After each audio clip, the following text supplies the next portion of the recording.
Afternoon, everybody, and welcome to this webinar. My name is Barry John Graham, and I'm one of NQA's ISO 27001 Information Security Assessors. Hopefully, there's a few people out there who've met on my travels. If not, I hope they have the pleasure of meeting you in the future. If not face to face, then certainly remotely, as things are at the moment. Today, I'm going to be examining risk assessments and attempting to uncover some common myths which surround risk, and especially where it's required by the standard. Though this is a ISO 27001 specific, the risk process should hopefully be applicable to other management systems you may have in place, or assist you in thinking about some ways in which this process should be the fabric of routine activity. You've probably already received an email from the brilliant marketing team at NQA, and I'm sure you've seen some of the areas we're looking at. But just as a quick refresher, we'll be looking at information security, risk management methodology, identification of risk, performing risk assessments, the treatment of risks, reporting information risks, and a few other bits and pieces as we go through. So it's worthwhile saying at this stage that if you don't fully understand this on the first pass, then please don't worry, because at the end of the presentation you will be sent a copy of the slide deck in addition to a recording of this presentation, so you can refer back further. My details will be included on one of the last slides, so feel free to reach out in the aftermath of this presentation if there's some sort of question you have relating to this or any other standard in which I can help you. I'm happy to answer questions today. You'll notice as you type them into the box, they'll populate on my system so I can see them. I'll address the questions at the end, quite simply for two reasons. One, we may encounter the answer to your question as we move forward into the presentation. And secondly, there is only me here. There's not a panel of people available. So I would like to sort of convey the information I wish to convey, and then I'll address your questions at the end. Well, now that we've put down the foundations, let us commence with today's presentation. So we have offices across the globe, as it says there. We are striving to achieve the best we can achieve. We are #1 certification body in telecommunications and automotive sector, and we have other plaudits, regional and otherwise.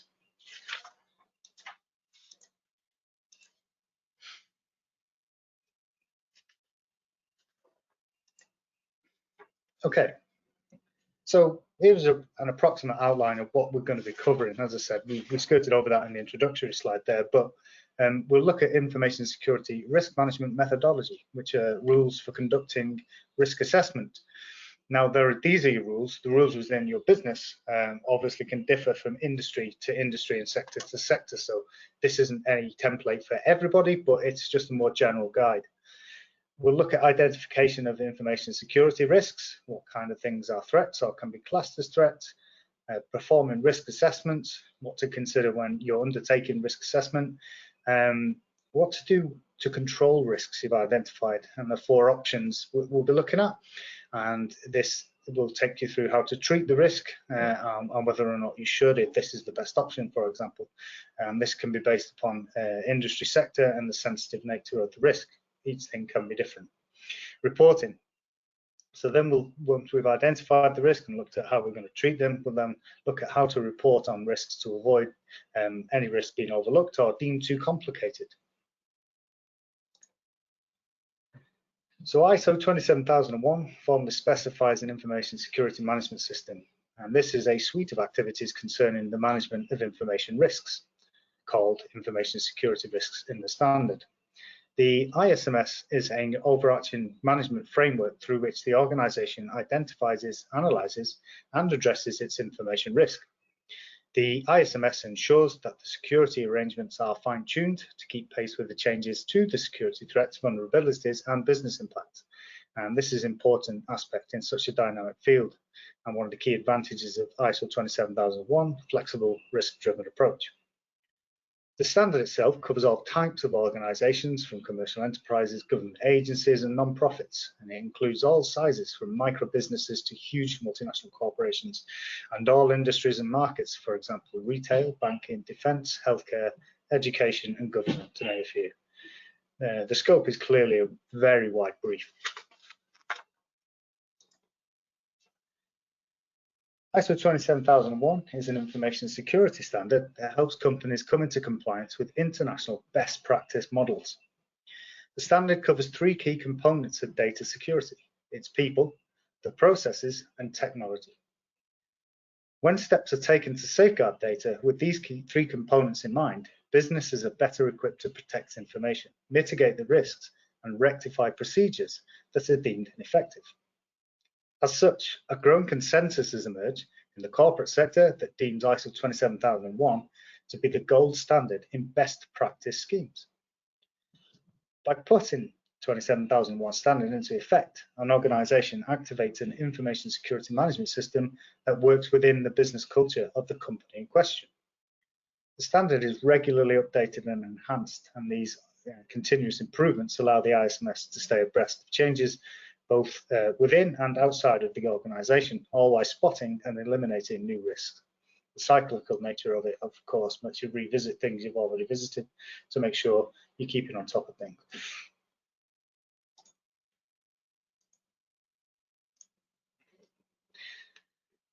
It's designed to support confidentiality, integrity, and availability of information and help maintain legal compliance.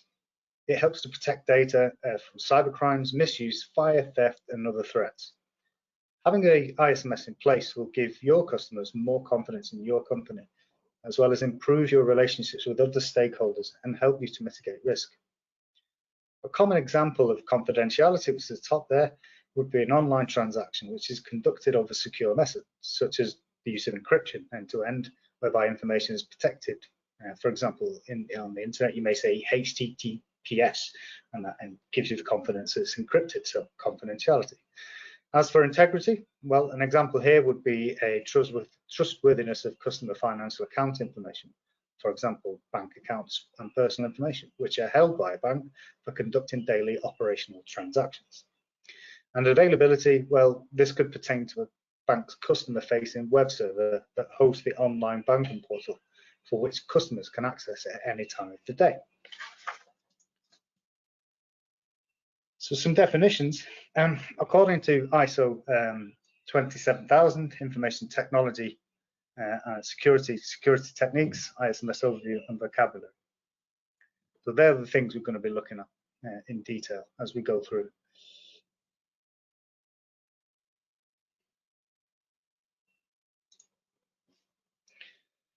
A systematic approach to information security risk management is necessary to identify individual organizational needs regarding information security requirements and to create an effective ISMS. This approach should be suitable for the organization's environment and, in particular, should be aligned with the overall enterprise risk management. Security efforts should address risks in an effective and timely manner where and when they are needed. Information security risk management should be an integral part of all information security management activities and should be applied both to the implementation and ongoing operation of an ISMS. So the risk generation from identifying the source and go through the process in the first instance is not the end, it needs maintaining.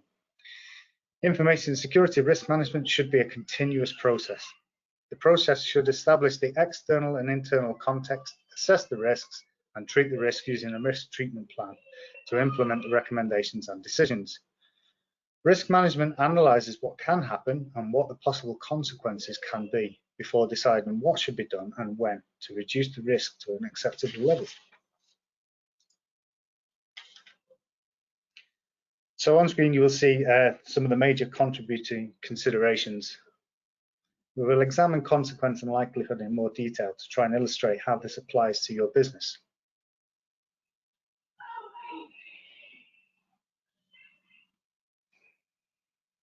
Some more factors are listed here. You will notice the recurring theme of monitor and review. Like we say, risk identification and treatment and control is not a one-time thing. It must be a cyclical, constant review. And one of the requirements of the standard, of course, is to have a owner who indicates a review period. And then that gives an order to the confidence to come in and say, okay, these risks are being continuously analysed to make sure they're still pertinent and the controls still work. So this is your first step on your voyage through risk management. You first need to define rules on how you're going to perform the risk management, because you want your whole organization to do things in the same way. One of the biggest problems with risk assessment happens if different parts of an organization perform it in a different way. So context. This is the internal and external context for information security risk management, which should be established, and involves setting the basic criteria necessary for information security risk management. It is essential to determine the purpose of the information security risk management, as this affects the overall process and the context establishment in particular. So we'll need to look at the approach. Depending on the scope and the objectives of the risk management, different approaches can be applied. The approach can also be different for each iteration. An appropriate risk management approach should be selected or developed that addresses basic criteria. And these can be things such as risk evaluation criteria, impact criteria, and risk acceptance criteria. Further, the organization should assess whether necessary resources are available and resources are required to perform a risk assessment and establish a risk treatment plan. Define and implement policies and procedures, including implementation of the controls selected against the risk. Monitor those controls, and further, monitor the information security risk management process. It can be quite a resource-intensive process. So what is risk evaluation criteria?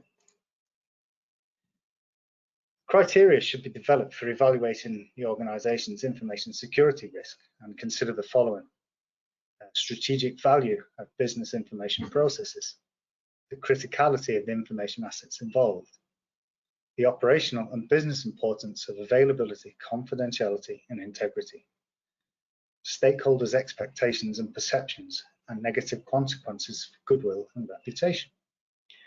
Further, risk evaluation criteria can be used to specify priorities for risk treatment.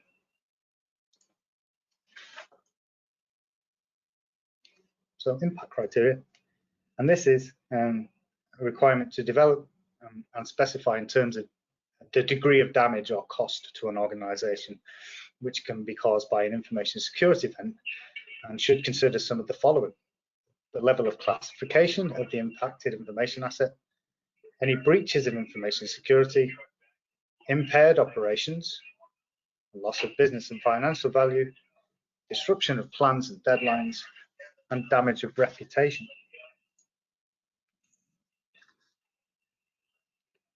Finally, we'll look at risk acceptance criteria, and this should be developed and specified. Risk acceptance criteria often depends on organizations' policies, goals, objectives, and the interests of stakeholders. An organization should define its own scales for levels of risk acceptance. The following should be considered during development. Risk acceptance criteria can include multiple thresholds with a desired target level of risk, or provisions for senior management to accept risks above this level under certain circumstances, and these circumstances should be defined. Risk acceptance criteria can be expressed as a ratio of estimated profit or other business benefit to the estimated risk.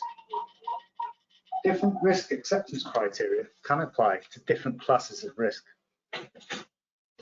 Risk acceptance criteria can also include requirements for future additional treatment.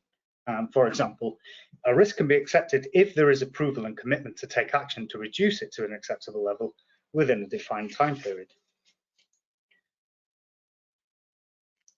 Risk acceptance criteria can differ from organization to organization, and this can be put down to how long the risk be expected to exist, for example.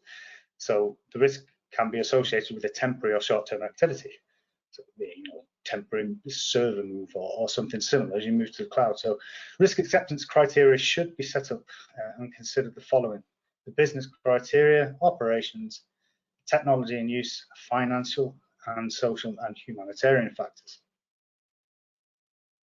So together, these are the rules governing how you intend to identify risks, who you assign risk ownership to, how the risks affect confidentiality, integrity, and availability of your information, and the method of calculating the estimated damage of each scenario and the likelihood of that scenario occurring. The purpose of risk identification is to determine what can happen to cause a potential loss and to gain insight into how, where, and why the loss can happen. Risk identification should include risks whether or not their source is under the control of the organisation, even though the risk source or cause is perhaps not evident.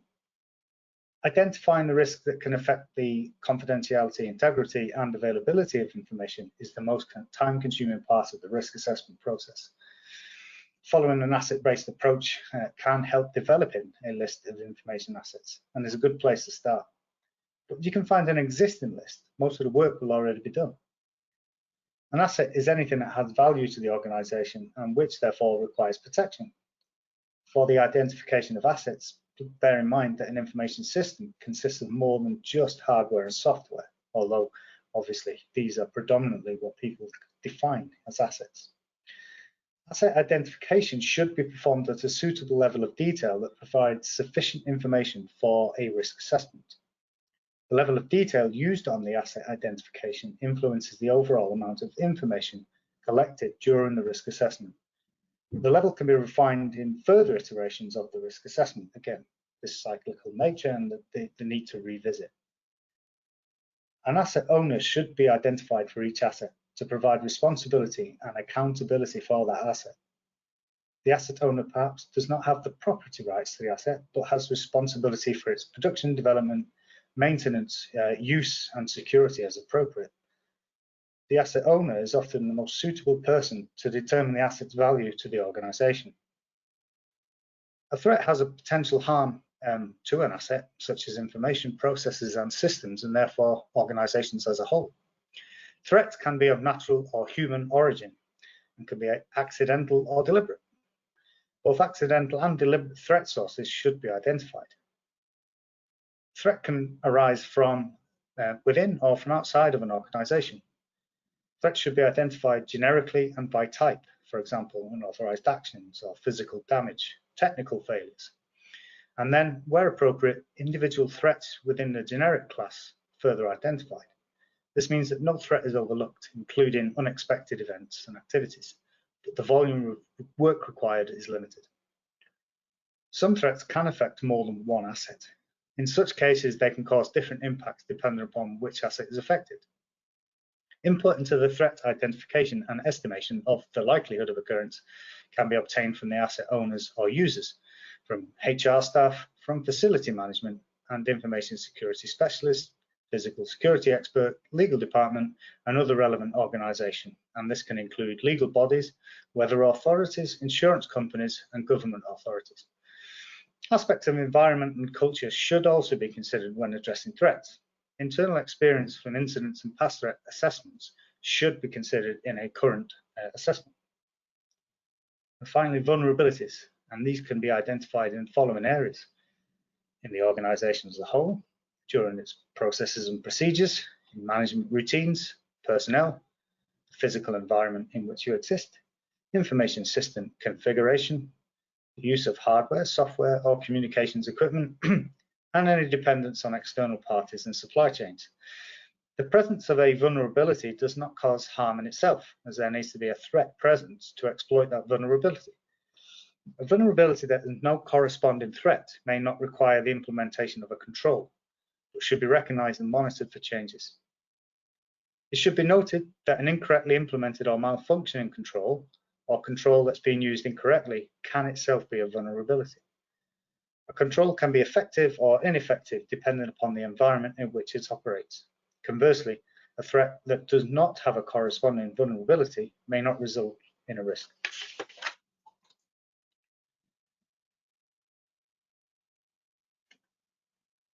Once you've identified threats and vulnerabilities that apply to each asset, for instance, the threat is the theft of mobile device. The vulnerability is a lack of formal policy for mobile devices. Once you've been through that, you should assign an impact and likelihood value based on your risk criteria.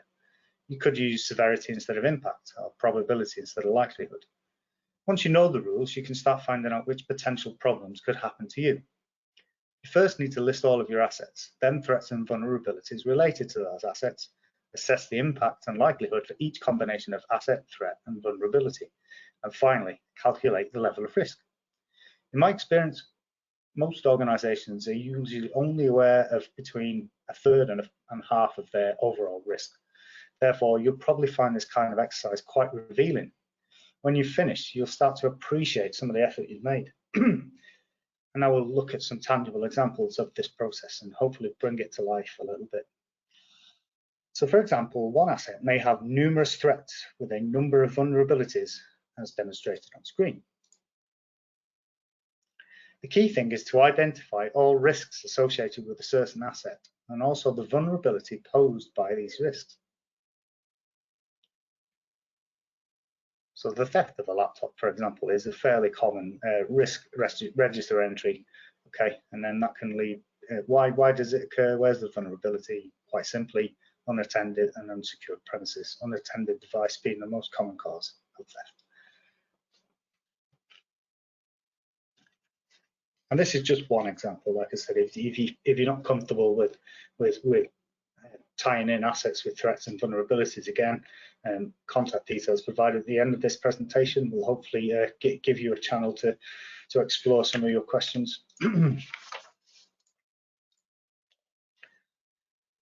So we'll have a look at one example of methodology. I've used a 5x5 matrix, which is one of the most common risk methodologies encountered, but there are others. There's 10x10, there's 3x3, and many things in between. Okay, some scores are between 0 and 25, some up to 5,000, which are then simplified and brought down to earth. Whichever way you do it, or have encountered it, or is applicable in your organization at present, it's fine. This is just one example of how to concoct risk. Okay, you need to weigh each risk against your predetermined level of acceptable risk.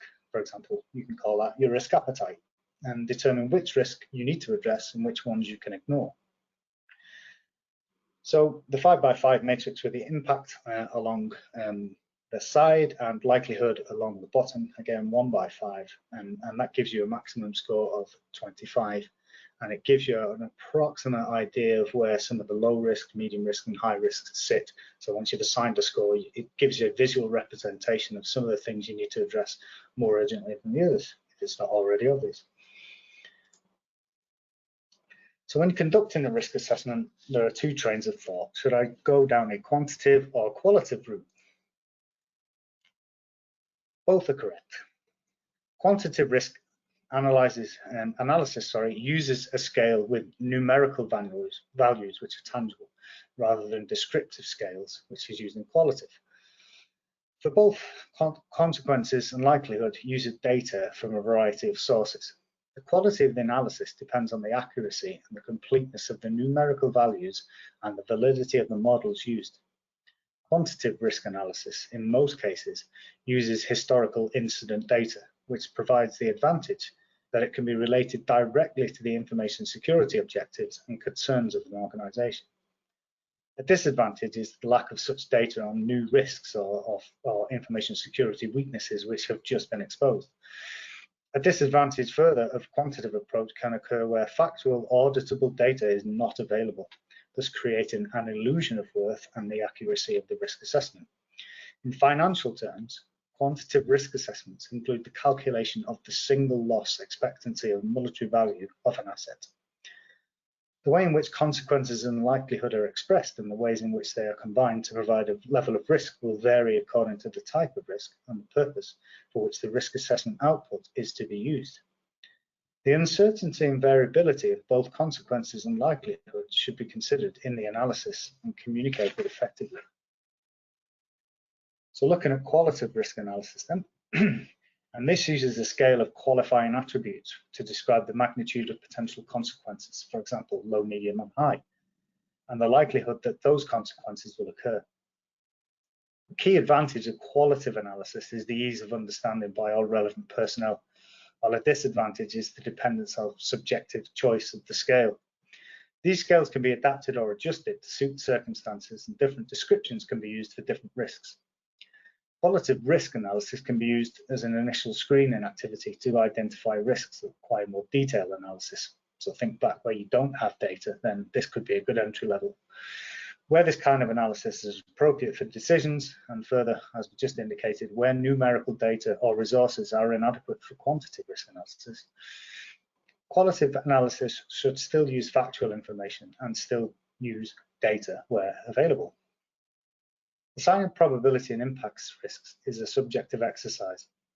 Some of this subjectivity can be eliminated by developing rating scales that are agreed on by the organization. Generally speaking, an organization must define impact and likelihood levels that are relevant to the business. ISO 27001 does not state where these levels should be quantitative or qualitative, high to low, 1 to 5, 1 to 100, or any other numeric or metric associated. What is important is that people understand the scoring in business terms. So what does it mean to your organization? So when conducting a risk assessment, we'll have a look at impact. Impact is usually measured in terms of confidentiality, integrity, and availability. And an example is shown on screen, or brought to life. Once you've analysed your risks, you will need to evaluate your risks to establish whether they fit in terms of your risk appetite. Only once you've done this can you decide the appropriate way to treat each risk identified. This means you should be able to quickly look at your highest risks, as a metric we've seen before, and create a priority list. And this should give you an indication of the risk to address in terms of priority and what order you should resource the risks identified. It's particularly important to identify whether or not a risk falls within or outside of your predetermined level of acceptable risk. Sometimes risk owners say that they will accept a risk of, for example, 9 out of 25, and they must be prepared to accept a business situation such as the loss of £100,000 every year, rather than the less relevant impact 3, likelihood 3. So you've got to bring your risk score to life and make it so that you understand what the implications of risk realization are. In practice, there is a link between the impact and threat and vulnerability and likelihood, as similar threats tend to produce impacts on business and similar vulnerabilities produce similar likelihoods. Impact types could include things such as human, financial, legal, regulatory, reputational, and operational. Likelihood factors could include frequency of occurrence, previous occurrence, current levels of security control, size of an attack group, and knowledge of a vulnerability. The following will hopefully bring some of this to light and try and illustrate the point we've been trying to make. It should provide an approximate guide to help individuals visualize their own business risks. Okay, there's a quantitative and a qualitative approach there, and it sort of brings to life where you may have a major event, for example, when this would cost you between £10,000 and £50,000 all the way up to catastrophic, which is the closure of the business. So the numbers and the terminology used on that slide are not a required scale. They are just a visualization of to bring everything we've been discussing to light. So of course, not all risks are created equal. You must focus on the most important risks, the so-called unacceptable risks. And there are 4 options you can choose from to mitigate each unacceptable risk. And this can be, again, I've selected the terminology here, but the other terminology can apply. Treat, tolerate, transfer, terminate is another commonly encountered approach. So again, the terminology here, you don't have to use it if you're implementing a system. It's just to provide a guide. So modify. Okay, once you've chosen to modify, you apply security controls from Annex A of ISO 27001, excuse me, to decrease the risk. Transfer, so you can transfer the risk to another party. So for example, in reality, that could be to an insurance company by buying an insurance policy. You can avoid the risk by stopping the associated activity, which is deemed too risky, or by approaching that activity in a different way, so it's not so risky the next time you perform that function.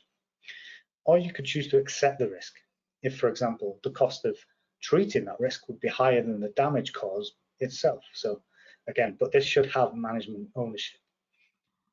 And this is where individual companies and personnel working within the risk domain need to get creative. and how to decrease the risks with minimum investment. It would be easiest if everybody's budget was unlimited, but that's never going to happen. And I must tell you that unfortunately, maybe your management is right. It is possible to achieve some results with less money. You need to figure out how. So we'll look at the options in more detail now, commencing with treat. And this is the process used to ensure that information risks are reduced to an acceptable level. The actions used should be in line with the level of risk posed to information assets, and this is normally done by strengthening security controls that will reduce the likelihood of vulnerability. And there is an overview of the control domains within Annex A of 27001. Okay, and a cross section of these can be used for each risk. So by screening people who you invite into your organization to work there, you're obviously looking at human resource security. If you provide them with a laptop, an asset to use, then you look at asset management and access control once they've got that. And if they're required to store sensitive information, which is hard copy only, then you need to look at physical and environmental security. So each of the risks you've identified does have a corresponding control domain within ISO 27001. It's down to the individual to flick through the controls and ensure that the appropriate controls are applied to the risks identified. Annex A of this standard sets out 114 good practice controls. The controls use the word should, and they're neither mandatory nor exhaustive. Okay, this means that organizations with different risks will apply the controls to different levels of strength. Although 27001 doesn't require you to use Annex A controls exclusively, you do have to check the controls you've selected from elsewhere against those in Annex A to ensure that each risk is appropriately mitigated. So having selected the controls, you need to produce a statement of applicability. And this is one of the most important documents in ISO 27001 and in your ISMS in general. It should identify the controls you've selected to address the risk you've identified. It should explain why you've selected them, so you have to opt in or opt out of the selected controls, and state whether or not they've been implemented. Further, you have to explain why any control you have not selected from the 114 set out have been omitted. So therefore, there will be at least 114 entries in your statement of applicability, one for each Annex A control, all of which will then attract extra information about each control in turn, and ideally link to relevant documentation about each control's implementation. A risk assessment report can be very long, so an SOA is a very useful document for everyday operational use. It's a simple demonstration that controls have been implemented and a useful link to the relevant policies, processes, and other supporting documentation and systems that have been applied to treat each identified risk. If you consider the SOA to be an index to your ISMS, this document actually shows the security profile of your entire organization, which is based on the results of the risk treatment. You'll need to list all of the controls you've implemented and why you have implemented. Further, you need to indicate how they've been implemented and if they've been reviewed or not. The document is important because the certification auditor, which is myself and others at NQA, will use it as a main guideline for when you conduct your audit.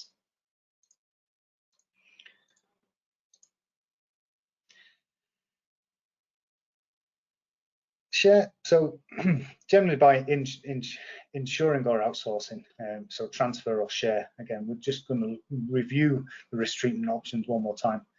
Although you typically still suffer an impact, you can share a risk with somebody or be able to mitigate it. And this shifts part of the risk to other organizations or contractually to business partners, for example, IT support providers. An organization cannot transfer ownership of the risk if the risk still applies to the organization. Terminate, so you can end the activity which causes the risk in the first place by, for example, not carrying out the activity or moving the location of that activity. And this occurs when there's no cost-effective solution to reduce the risk and the realization of the risk would be intolerable. It may involve choosing an alternative activity that still meets the same business need. And finally, tolerate. This is the most commonly accepted by management and that risk falls within the previously established risk acceptance criteria via extraordinary decision. So where you cannot treat, you cannot transfer, and you cannot avoid or terminate the risk, then it can be tolerated, but only with management review. This should be documented and communicated all over to senior management. And when you come to the audit, it should be indicated as such. This is the step where you have to move on from theory to practice. And let's be frank, all up to now, this risk management was purely theoretical, but now it's time to show results. And this is the purpose of the risk treatment plan, to define exactly who is going to implement each of the selected controls, time frame for implementation, with what budget, etc. I prefer to call a risk treatment document an implementation plan or action plan. The terminology used in ISO 27001 says risk treatment plan, so we'll stick there.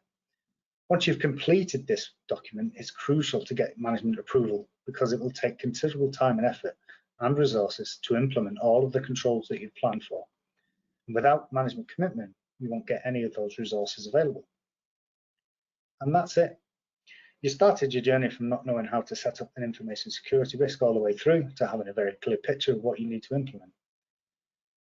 Ultimately, ISO 27001 forces you to make this journey in a systematic way. So thank you for joining us today for the risks webinar. I've been your presenter, Barry John Graham. My email is on screen there, along with NQA's email. If you have any questions about ISO 27001 risk, privacy information, then please do let me know, drop me a line. If you don't, and you have a more general inquiry, please approach NQA, and we'll be more than happy to direct your question to the right expertise. That's it from me in terms of presenting. Thank you very much for joining us. For those who've asked questions, if you remain on, I will answer those questions now. For those who have to leave, again, thank you for joining us and look forward to speaking with you again soon.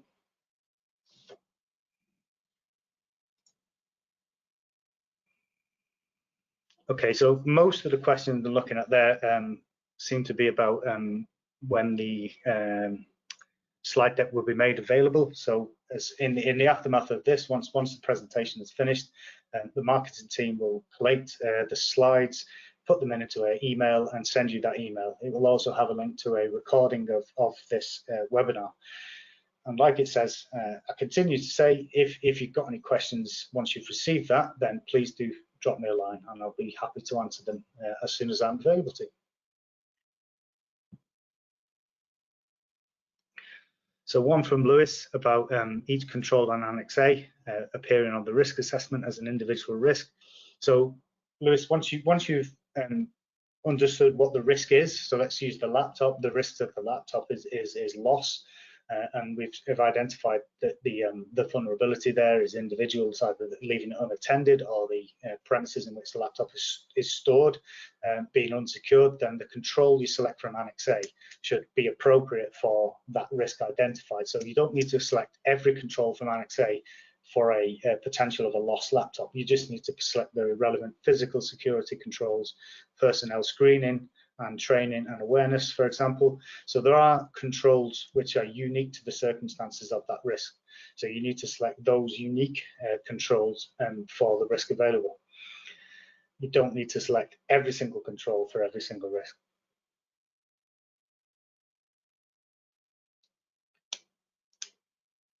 So I got one for Shadir. Sorry if I get your name wrong, by the way, but they've asked, where does the asset value considering in risk scoring? So the asset value is quite simply, it's so as it says in the presentation, if your asset, it's not just the cost of the asset per se. So an asset on its own with no software on it, for example, is kind of redundant. It may cost you a couple of £100 to get that asset there, but if that asset then provides functionality for your business, what you've got to do for the asset score is consider the loss of the functionality within the business, not just the physical cost of that asset. So if that asset was unavailable, and that could be a person, like I say, a laptop, a server engine, server room, for example, then the loss of each of those assets should be considered against the scoring. Okay. Hi Delwyn, good to speak to you again. And you've asked How does the requirement to link out to the SOA impede the ability to totally integrate with other standards, in your opinion? Yes, there is an element of cross-pollination between what ISO 27001 does and some of the other standards you've got going. It can be made to work with a lot of indication. It does require a little bit more work than just having a standalone 27001 ISMS. Interesting point. I've encountered that on a few occasions. So a number of people have a number of management systems and security systems running, as well as an ISO 27001 certificate. And obviously, like it said there, as long as the risks are addressed and the relevant risk controls from 27001 are used or indicated where they're not, where they should be used, but perhaps aren't used fully because of a more efficient system from another select set of controls, and as long as it's indicated as such during the audit, you should be fine. I hope that answers. One from John Jameson: do you see risk assessment SOA's treatments in one document? So John, quite simply, the best example I encounter when I do the audit is ordinarily if the SOA is used as a index to the ISMS as a whole. So the statement of applicability has all of the controls, and then let's say, for example, use that laptop again. So in the physical security and asset control, if that links to within your SOA the policy which guides on what people can do, and then it also links to where your asset inventory is, and then where your incident log is, for example, if a laptop's been lost. If everything links from your statement of applicability, then quite simply, yes, to answer your question, everything is in one place, in one document. However, just having an SOA on its own isn't enough. You need a risk register, and you also need a risk treatment plan to go with that. So there is a number of documents required there for the ISMS, but yes, if your SOA hosts all of the information and all of the links you need, and it's got the right signposts in place, then everything you need to get through an audit is in one place.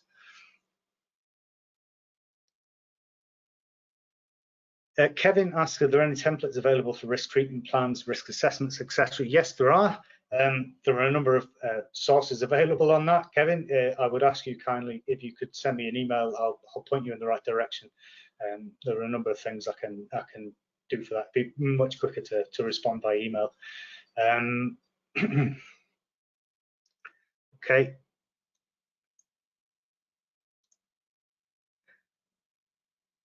So, and Aditya asks, after assessment, the asset value is not critical. Do I still need to do a risk assessment? So yes, so you need, once you think you understand what a risk is, you have to do risk assessment. You have to show why you think it's a risk. The next step is then to determine whether or not you need to do anything about that risk. So by doing the risk assessment, you'll look at an asset or a process which is at risk, and then if you've determined that the score is high enough that you need to do a risk treatment plan or conduct some risk treatment, then you need to generate a second piece of work to show how you're going to address that risk. But if you do a risk assessment and then you determine that it's tolerable, or the cost of it would be prohibitive, so you need to keep doing this process because it's business critical, and treating the risk would be more expensive than the loss of that process, then no, you don't need to do any other activity. You just need to make management aware and make sure management own the problem in that respect.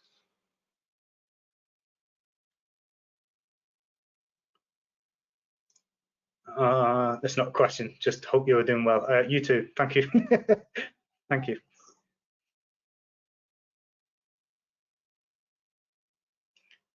And then, based on audit experience in case of qualitative assessment method, do you think it's possible in general to effectively mitigate the impact of risk instead of mitigating its likelihood? As I say, companies tend to reduce the possibilities of a threat rather than the impact of it, because this is easier. Yeah, so I understand what you're saying. So in my audit experience, the best companies choose to do that in the first instance, but then when they go through the cycle again, they come to understand that actually, no, that might not be right. Quite simply, you need to look at the data. If for example, it's the second or third year you've had a system running, you should have enough data then to be able to move to a quantitative approach, so you can see you can see things a little bit more clearly. By no means dismissing qualitative approach, because it gives you that entry level into the risk process if there's no data that exists in the first place. But yeah, in my experience, some of the more immature systems use more qualitative than quantitative because they haven't been through a process. But once they've developed and gone through it a few times, then actually some data presents itself and it allows them to sort of evolve their own system in that way. Great point. And again, I've got another question there about templates and where can we find things such as a blank SOA or a blank risk assessment or blank risk treatment plan. There is a plethora of information about this available. So if you email me, I'll make sure I put you in touch with the right people to be able to do that, not least the consultant register, who have all this information available and ready if you so choose to engage with their offerings. So Anthony asks, should the SOA include extra controls that are not in 27001? For example, anti-corruption due diligence, which is under A15 supplier relationship. So the choice is yours, Anthony. Yes, so the best systems in the world have all of the controls which are taken from a variety of sources indicated on the SOA, because it's appropriate, and there's a little bit of overlap between another thing you've got going on 27001, and you can point those out in the audit just to say, for example, so yeah, a perfect example of this is in A18 or Alpha 18 of 27001. There is a control which says which addresses data privacy and the use of personally identifiable information. There is also now an entire standard which is separate to 27001. It acts as a technical extension, but for all intents and purposes, it's a separate ISO standard. So indicating that you're going to address PII, and then there's a whole standard there. So some organizations have both certificates, but in the Annex A area, the SOA, it indicates where there's an extension or where other information is available to support the control you've applied against the risk.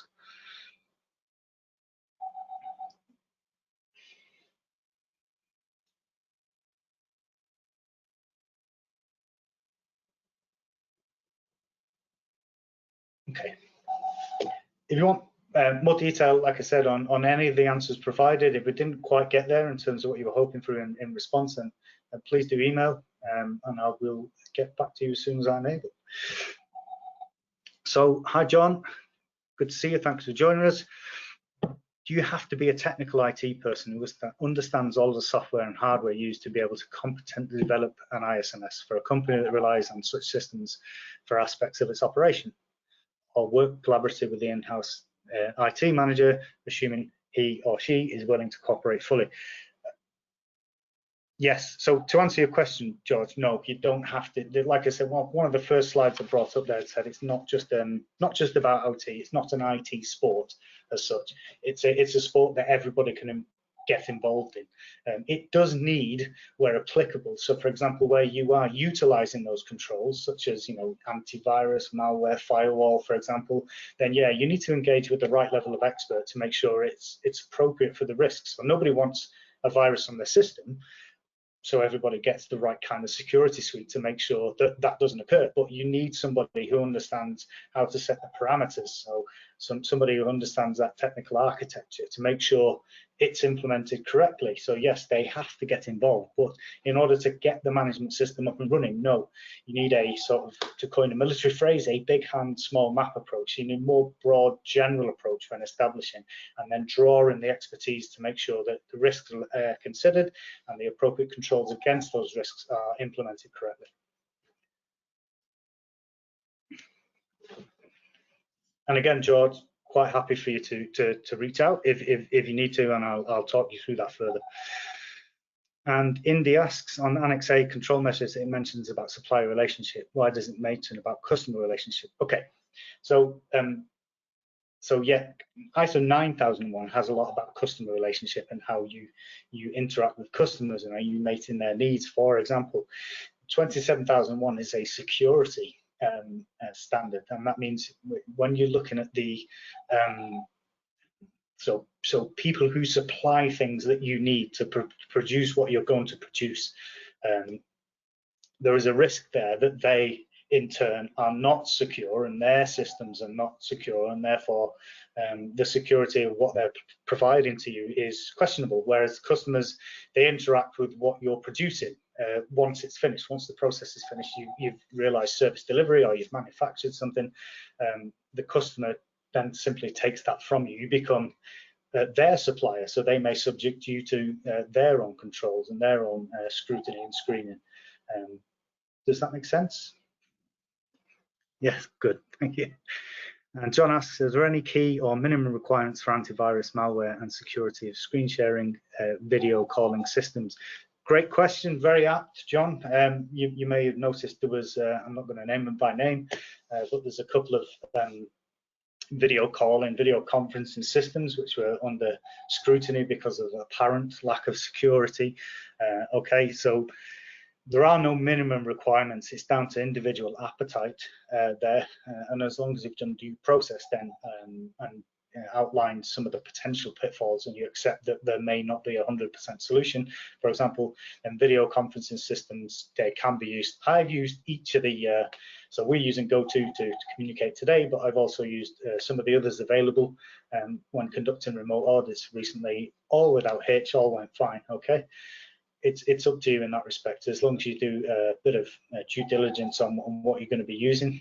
To answer your other part of the question, there are no minimum requirements for antivirus, malware, and the security suite. Again, it's all about drawing in. If you work in an organization, engage with the IT manager or the people who set the parameters or put them in place.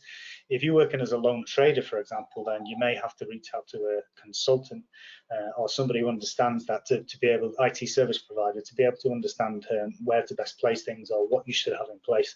But you know, off the shelf these days, O365 comes with its own security suite, and Windows Defender, for example, that's been updated quite recently. If you've got that something there, then you're in a good position to be able to say, okay, there's a security in place here.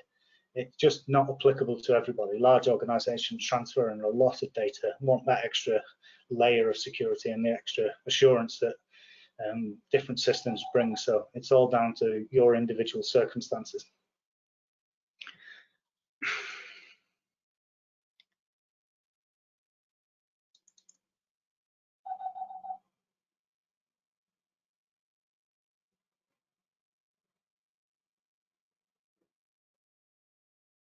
So I've had a question about aerospace. I'm not confident in answering an aerospace question there. I'm very sorry. What I will do though is if you send me an email with your question, I'll make sure the aerospace team get to see it and I'll work with them on an answer, okay?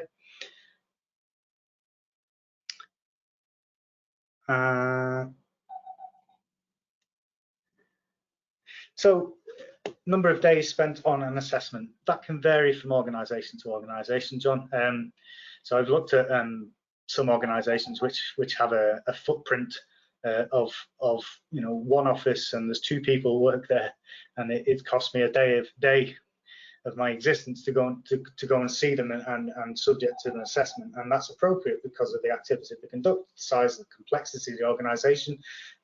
Likewise, there's huge multinational organizations, and they clearly require a little bit more work because more goes on. You could spend like a whole morning or a whole afternoon there looking at just one control, for example, HR functions, and it really does differ. There is, so I'm not evading the question. It's very difficult to say without understanding the size and the complexity of an organization how long we should spend assessing them. And likewise, it would be, couldn't really give you an indication of, if you're starting from zero and you want to implement a system, I couldn't really give you an indication of how long it might take.